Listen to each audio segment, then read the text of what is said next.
주님께 책망을 받더라도 이유나 알고 받읍시다. 오늘은 주님께 책망을 받더라도 이유나 알고 받읍시다 라는 제목으로 말씀을 전하겠습니다. 하루가 천년 같고 천년이 하루 같은 하나님의 카이로스의 시간표 가운데서도 속히 이루어질 일과 더디 이루어질 일은 따로 정해져 있습니다. 그러나 속히 이루어질 일이라고 해도 저절로 속히 이루어지는 것이 아니라 일을 속히 이루려면 조건을 충족해야 합니다. 첫째, 내 죄를 스스로 인정하고 회개하고 죄에서 돌이켜야 합니다. 사탄 마귀는 회개하지 않고 자기가 의롭다고 주장하며 상대방에게 탓을 돌리는 성도들을 하나님한테 끝까지 참소합니다. 그래서 우리의 죄 문제가 해결되지 않고는 우리가 낮아져서 겸비해지지 않고 남의 탓만을 해가지고는 문제 해결이 되지를 않습니다. 그래서 속히 자신의 죄를 인정하고 상대를 탓하던 것을 중단하고 회개하고 돌이켜야 하는 것입니다. 둘째, 주님께서 이미 값을 지불하신 십자가의 칭의를 주장해야 합니다. 사탄 마귀는 우리가 예수 믿는 것이 오직 영의 구원에만 국한된 것이라고 믿기를 원합니다. 그래서 우리의 육신적 삶의 구원은 우리 스스로의 힘으로 해결해야 한다고 믿게 합니다. 그래서 우리가 회개하고 나서 다시 동일한 죄를 지으면 우리를 죄책감에 빠지게 합니다. 스스로를 구제불능의 상태라고 여기게 해서 오히려 죄에 더욱 강하게 붙잡혀 살도록 우리를 결박합니다. 그러나 우리는 본질상 죄인이요 진노의 자녀들입니다. 우리는 성령님께서 죄를 깨닫게 해 주실 때 회개하고 죄에서 돌이킬 수 있을 뿐이지 우리가 우리의 죄 문제를 근본적으로 해결할 능력이 없습니다. 우리의 죄를 대속해 주신 예수님만이 우리의 죄 문제를 해결하실 수 있는 유일하신 분이십니다. 우리는 예수를 믿음으로써 죄사함을 받고 영이 구원을 받았을 뿐만 아니라 혼과 육, 삶의 모든 부분까지도 구원을 받은 것입니다. 다만 완전하게 처리되지 못한 옛자의 육적 본성이 남아있어서 죄를 짓게 되는 것입니다. 그러므로 마귀가 여러분에게 죄책감을 주고 여러분을 정죄할 때 마귀에게 이렇게 말하셔야 합니다. 나는 예수님을 나의 구주요 주님으로 영접했고 주님이 나의 구원주요 주님임을 믿고 있다. 그러므로 십자가에서 날 위해 흘리신 예수님의 보혈은 나의 과거, 현재, 미래의 죄로 인한 모든 문제까지도 해결하실 수 있다. 나는 회개의 영을 부어주시는 성령님의 은혜로 자범죄를 깨닫고 죄에서 돌이켜서 주님과 연합되어 살아갈 것이다. 예수 그리스도의 능력의 이름으로 명하노니 죄로 인해서 내게 임한 모든 저주는 내게서 끊어질지어다. 우리 가정은 하나님의 창조 원형으로 회복되어질지어다. 이렇게 사탄 마귀를 대적하면 저주는 물러갈 수밖에 없습니다. 첫 번째로 내 탓이요 라는 회개를 해야 하는 이유는 그 길만이 원수의 참소에서 여러분이 자유로울 수 있는 길이기 때문입니다. 그러나 여러분이 지나친 자책으로 나아가게 되면 마귀가 옳았구나 하고 여러분에게 정죄감을 마구 들이붓게 되는데 그럴 때는 정신을 바짝 차리고 마귀를 대적하셔야 합니다. 너는 내게 죄책감을 줄 자격이 없노라. 너는 2000년 전에 십자가 상에서 이미 심판을 받은 존재이며 나는 구원을 받은 존재이기 때문이다. 이렇게 선포하셔야 합니다. 예수님께서는 보혜사 성령님께서 세 가지로 우리를 책망할 것이라고 말씀하셨습니다. 요한복음 16장 8절로 11절 말씀. 그가 와서 죄에 대하여 의에 대하여 심판에 대하여 세상을 책망하시리라. 죄에 대하여라 함은 그들이 나를 믿지 아니하며 의에 대하여라 함은 내가 아버지께로 가니 너희가 다시 나를 보지 못하며 심판에 대하여라 함은 이 세상 임금이 심판을 받았음이라. 첫째로 죄에 대하여 우리를 책망하신다는 말씀은 우리가 예수 믿지 않는 것이 죄이므로 불신의 죄를 책망하신다는 것입니다. 둘째로 의에 대하여 우리를 책망하신다는 말씀은 예수님이 아버지께로 가셔서 우리가 다시 예수님을 보지 못하더라도, 즉 예수님께서 부활 승천하신 후에도 예수님께서는 천상에서 우리를 위하여 하나님께 중보하심으로써 우리의 칭의는 여전히 유지된다는 뜻입니다. 또한 예수님 대신에 보혜사 성령님을 우리에게 보내주셔서 우리 안에 내주하게 하심으로써 더 친밀하게 인도하심을 받는 특혜가 우리에게 주어졌음에도 불구하고 그 사실을 믿지 않는 것에 대하여 책망을 하시는 것입니다. 셋째로 심판에 대하여 우리를 책망하신다는 것은 이 세상 임금, 즉 사탄 마귀는 이미 심판을 받은 존재인데 그 마귀가 주는 정죄감과 유혹과 거짓에 속아 넘어가서 십자가의 능력의 권세를 주장하면서 살지 못하고 죄책감에 눌려서 마귀의 종노릇을 하고 사는 것을 책망하시는 것입니다. 꼭 순서를 지키시기를 바랍니다. 먼저는 내 탓이요 하고 하나님께 회개하고 돌이켜서 사시기를 바랍니다. 그 다음에는 마귀 앞에서 당당하게 마귀를 저주하고 밀어내고 주님께서 주신 영권을 가지고 선포하시기를 바랍니다. 절대 주님 앞에서 교만하지 마시고 마귀에게 눌려서 주눅들지 마시기를 바랍니다. 하나님은 경외하고 사람은 사랑하고 마귀는 밀어내셔야 합니다. 하나님께서 이미 승리하신 전쟁에 참전된 여러분은 승리가 이미 보장되고 축복까지 보장된 싸움을 싸우고 계신 것입니다. 하나님께서는 여러분에게 승리의 면류관을 씌워주시기 위해서 하나님께서 홀로 싸우실 수도 있는 싸움에 일부러 여러분을 참전시켜 주시는 것입니다. 여러분이 상 받으실 기회를 하나님께서 만들어 주시려고 하시는 것입니다. 하나님께서 다 차려놓으신 밥상에 여러분은 숟가락 하나만 얻는 수고를 하심으로써 하나님께서 차려주신 진수성찬을 누릴 수 있도록 여러분에게 은혜를 베풀어 주시는 좋으신 분이 우리 하나님이십니다. 갈라디아서 2장 20절 말씀. 내가 그리스도와 함께 십자가에 못 박혔나니 그런즉 이제는 내가 사는 것이 아니요 오직 내 안에 그리스도께서 사시는 것이라. 이제 내가 육체 가운데 사는 것은 나를 사랑하사 나를 위하여 자기 자신을 버리신 하나님의 아들을 믿는 믿음 안에서 사는 것이라.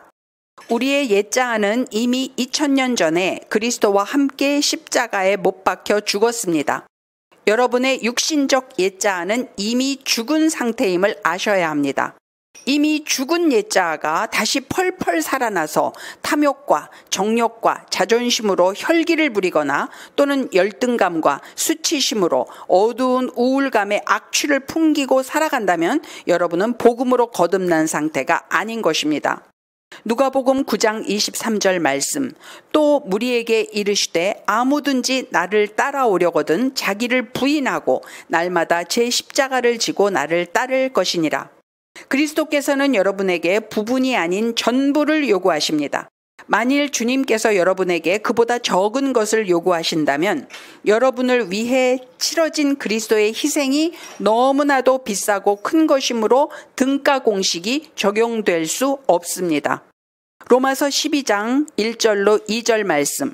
그러므로 형제들아 내가 하나님의 모든 자비하심으로 너희를 권하노니 너희 몸을 하나님이 기뻐하시는 거룩한 산 제물로 드리라. 이는 너희가 드릴 영적 예배니라. 너희는 이 세대를 본받지 말고 오직 마음을 새롭게 함으로 변화를 받아 하나님의 선하시고 기뻐하시고 온전하신 뜻이 무엇인지 분별하도록 하라. 여러분은 여러분의 옛자아를 부정하셔야 합니다. 자아 부정의 길이 너무 좁고 이 좁은 길을 걷기 위해서 버려야 할 것이 너무 많다고 생각되십니까? 그렇다면 그리스도께서 여러분을 위하여 무엇을 버리셨는지를 생각해 보시길 바랍니다. 이 질문을 해보시면 여러분이 자아 부정을 위해서 행해야 할 그 어떠한 것이라도 하나님이 독생자 예수님의 십자가 희생의 그늘 속에 묻혀버릴 것입니다. 겟세마네 동산에서 땀방울이 핏방울이 되도록 땀을 흘리시며 기도하시는 주님을 바라보십시오. 왕이신 예수님께서 재판장으로 끌려가셔서 성난 폭도들에게 조소와 모욕을 당하고 계신 모습을 상상해 보십시오. 주님을 조롱하는 의미로 입힌 낡은 자색 왕복을 바라보시기 바랍니다. 폭도들의 야비한 희롱을 받고 있는 예수님을 상상해 보십시오. 그 거룩한 이마에 가시 면류관을 씌우고 갈대로 쳐서 가시가 그분의 관자놀이를 꿰뚫고 들어가 그 거룩한 이마에서 피가 철철 흐르는 모습을 떠올려 보십시오. 하나님의 아들을 십자가에 못 박으라고 열광적으로 부르짖고 있는 살기등등한 무리들의 음성을 상상해 보십시오. 마침내 그분은 그들의 손에 넘겨지고 그들은 창백하고 연약하고 피로에 지친 그 고상한 순환자를 십자가 사형의 형장으로 끌고 간 것입니다. 주님께서 나무로 된 십자가 위에 양손을 펼치시자 대못은 그분의 부드러운 손과 발을 뚫고 들어갑니다. 마침내 천사들도 그 끔찍한 장면을 보지 않기 위하여 얼굴을 가리우고 태양도 쳐다보지 않기 위하여 빛을 가리우는 그 어두운 고통의 시간에 십자가에 달려 계신 그분을 묵상해 보시기 바랍니다. 이 모든 것을 생각해 보시고 나서 여러분의 가는 길이 너무 좁은가를 자문해 보시기 바랍니다. 아닙니다. 주님께서 걸어가신 길에 비해서 여러분이 걷는 고난의 인생길은 결코 좁지 않습니다.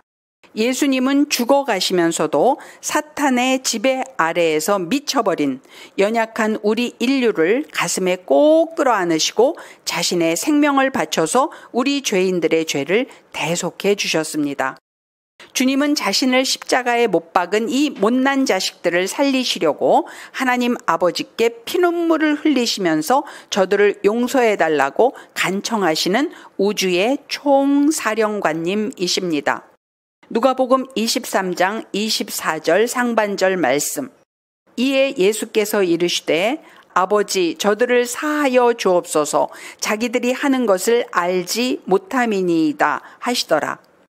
요한복음 7장 7절로 11절 말씀. 그들이 묻기를 마지 아니하는지라. 이에 일어나 이르시되 너희 중에 죄 없는 자가 먼저 돌로 치라 하시고 다시 몸을 굽혀 손가락으로 땅에 쓰시니 그들이 이 말씀을 듣고 양심의 가책을 느껴 어른으로 시작하여 젊은이까지 하나씩 나가고 오직 예수와 그 가운데 섰는 여자만 남았더라. 예수께서 일어나사 여자에게 아무도 없는 것을 보시고 이르시되 여자여 너를 고발하던 그들이 어디 있느냐? 너를 정죄한 자가 없느냐? 대답하되 주여 없나이다. 예수께서 이르시되 나도 너를 정죄하지 아니하노니 가서 다시는 죄를 범하지 말라 하시니라. 우리가 죄인임을 우리가 바로 직시할진대 우리는 아무도 남을 죄인이라고 정죄할 수가 없는 존재들입니다. 도덕적으로 윤리적으로 세상 법으로 볼 때는 내가 남보다 의롭게 살아왔다고 한들 과연 흠도 티도 없으신 하나님의 관점에서 보실 때 나와 내가 손가락질하는 상대의 죄의 크기는 얼마나 차이가 날까요? 그 차이는 우리 생각과는 다르게 매우 미미할 것입니다.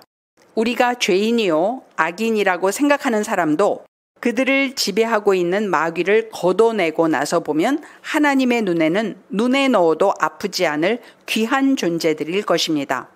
우리 마음속에서 우리를 힘들게 하는 어떤 존재의 악행이 문득 떠오르거든 머리를 도리도리 흔드시면서 그 생각을 떨쳐버리시기 바랍니다.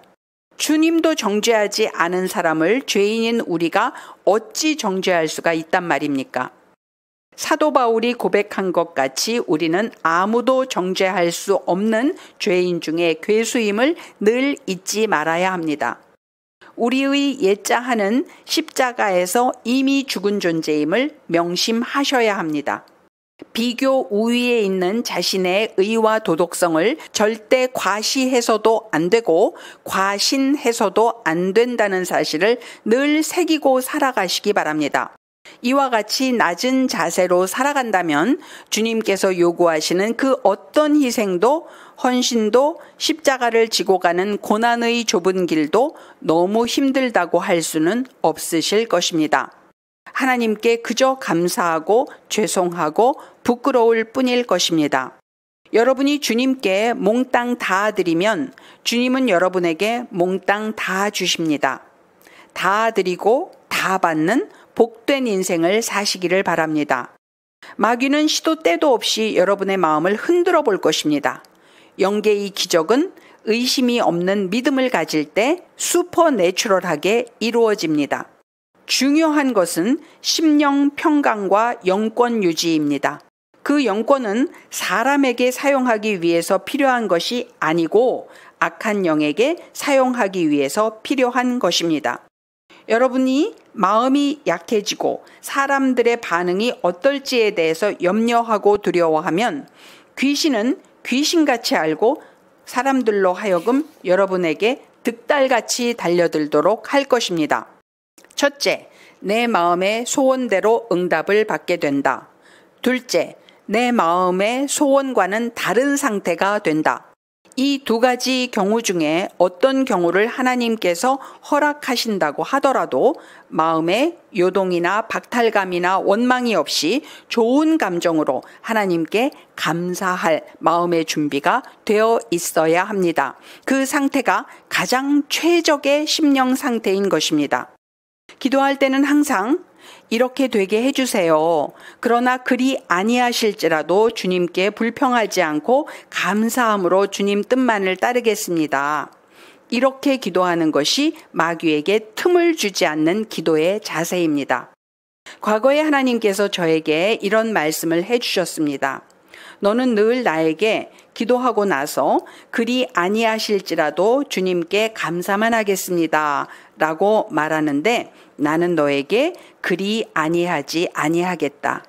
집착적으로 탐심을 가지고 기도하면서 하나님 꼭 그렇게 해주세요. 꼭 그렇게 되어야만 합니다. 라고 기도하면 마귀는 참소할 기회를 얻습니다. 하나님, 저 성도에게 저 성도가 원하지 않는 답을 줘보세요. 그러면 저 성도는 주님을 원망하고 주님 곁을 떠날 겁니다.